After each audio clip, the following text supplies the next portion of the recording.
آپ بیعت اگر نہ کریں کہیں اور آپ کا ذوق ہے، قرآن و حدیث کو سمجھتے ہیں، آپ کو اللہ نے شعور دیا ہے، پڑھتے جو ہیں اہدنا الصراط المستقیم، یا اللہ ہمیں سیدھے راستے چلا، تو اگر آپ کو اتنا یقین ہے تو آپ کو کوئی ضرورت نہیں۔ لیکن اگر آپ کسی گستاخ کے ہاتھ چڑھ گئے، کسی ایسے آدمی کے ہاتھ چڑھ گئے، آپ کی دینی تعلیم ہے نہیں، دین کو آپ نے کبھی دیکھا نہیں، انگریزی تعلیم آپ نے حاصل کی اور اسی پر فخر بھی کرتے ہیں، پیدا ہوئے ہیں مسلمانوں کے گھر ہے جی، ہم کیا کہیں، احباب کیا کارے نمایاں کر گئے، بی اے کیا نوکر ہوئی پینشن ملی اور مر گئے ہیں جی، تو یہ کوئی بات تو نہ ہوئی، اس کے تقاضے آپ خود پورے کر سکتے ہیں، تو آپ کو کسی شیخ کی ضرورت نہیں ہے۔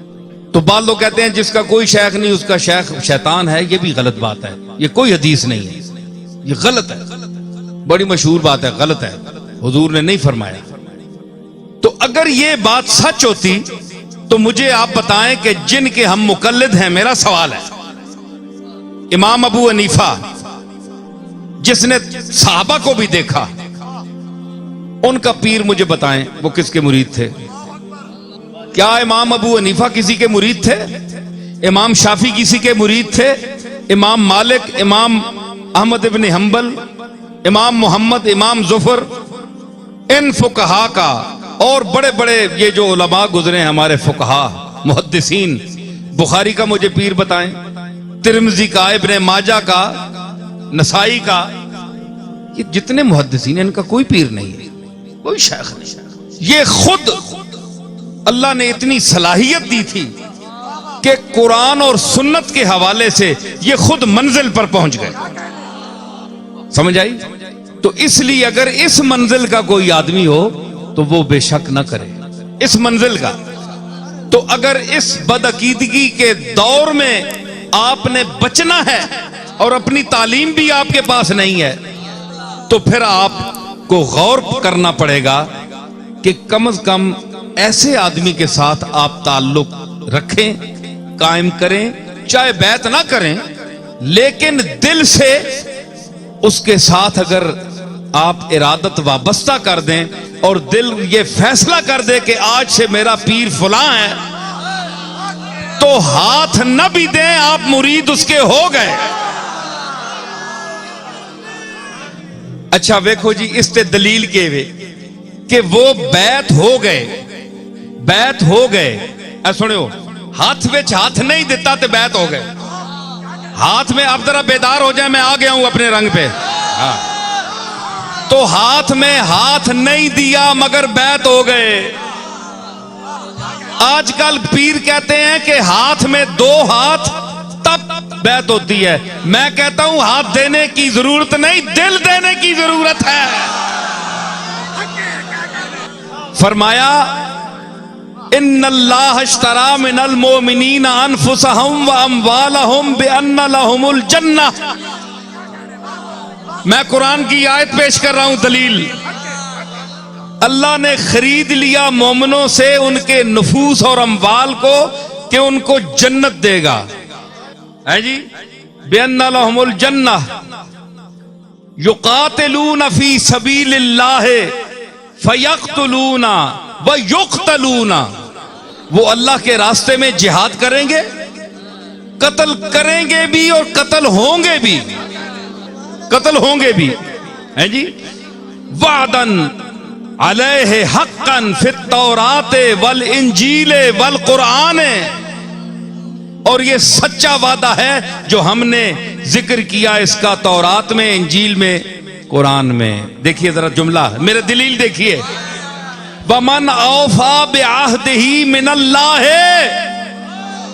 اللہ سے زیادہ کون ہے اپنے وعدوں کو وفا کرنے والا؟ کون ہے اللہ سے زیادہ جو وعدہ وفا کرے، ہے جی، وَمَنْ أَوْفَى بِعَهْدِهِ مِنَ اللَّهِ فَاسْتَبْشِرُوا بِبَيْعِكُمُ الَّذِي بَايَعْتُمْ بِهِ، خوش ہو جاؤ اے مومنو اس بیعت سے جو تم نے اس سے کی۔ کس سے کی؟ مولوی صاحب بولو، ہے جی، اللہ سے. ہی کا مرجع کون ہے؟ وہ مفتی سلیمان صاحب. اللہ ہے نا. اللہ کا کوئی ہاتھ ہے؟ اللہ کا کوئی ہاتھ ہے؟ اللہ جسم سے پاک ہے. وہاں تو فرمایا ید اللہ فوق ایدیہم.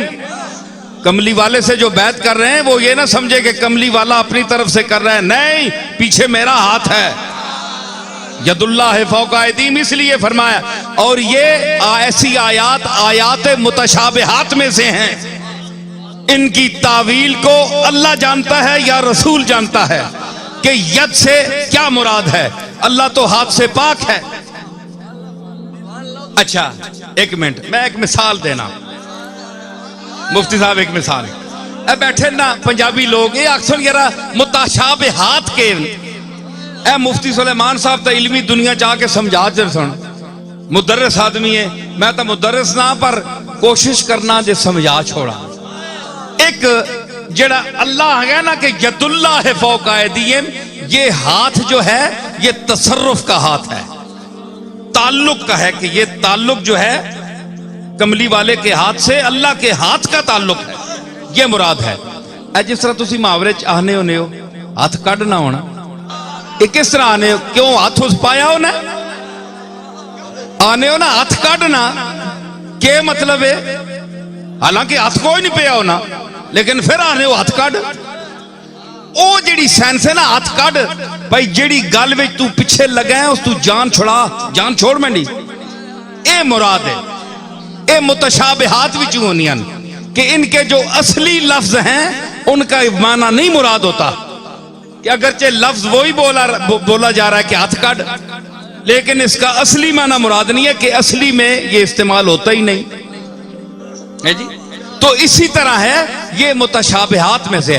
ما یلیق بشان ہی, اللہ کی شان سے جس طرح لائق ہے, جس طرح خلق تو بیدیا, میں نے اپنے ہاتھوں سے انسان کو پیدا کیا. تو اللہ کے ہاتھ کہاں ہیں جی؟ تو اللہ کے ہاتھ کہاں ہیں؟ یہ سب متشابہات میں سے ہیں کہ ایک محاورے کے ساتھ ان کو یعنی بیان کر کے ایک سمجھانے کی کوشش کی گئی ہے. یہ مراد نہیں کہ جہاں جو لفظ ہو اس کا معنی ضروری وہی کرنا پڑے گا. ٹھیک ہے نا. تو اللہ نے یہاں فرمایا وَمَنْ أَوْفَى بِعَهْدِهِ مِنَ اللَّهِ, اللہ سے زیادہ کون وعدہ وفا کرنے والا ہے. فَاسْتَبْشِرُوا بِبَيْعِكُمُ الَّذِي بَايَعْتُمْ بِهِ, اے مسلمانوں اب جنہوں نے اللہ سے سودا کر لیا ہے, جو بک گئے ہیں اس کے ہاتھ پر, فرمایا خوش ہو جاؤ جو تم نے بیعت کی ہے جی, جس طرح بکے ہو تم اس کے ہاتھ پر. تو اللہ کا ہاتھ مجھے بتاؤ. یہاں سے استدلال ہے کہ اللہ کا ہاتھ نہیں ہے. اللہ کہہ رہے ہیں کہ پھر بھی تم مجھ پر بک سکتے ہو. اسی طرح پیر کے ہاتھ پر بیعت نہ ہو, اس کو پیر مان جائے تو وہ پیر ہو گیا.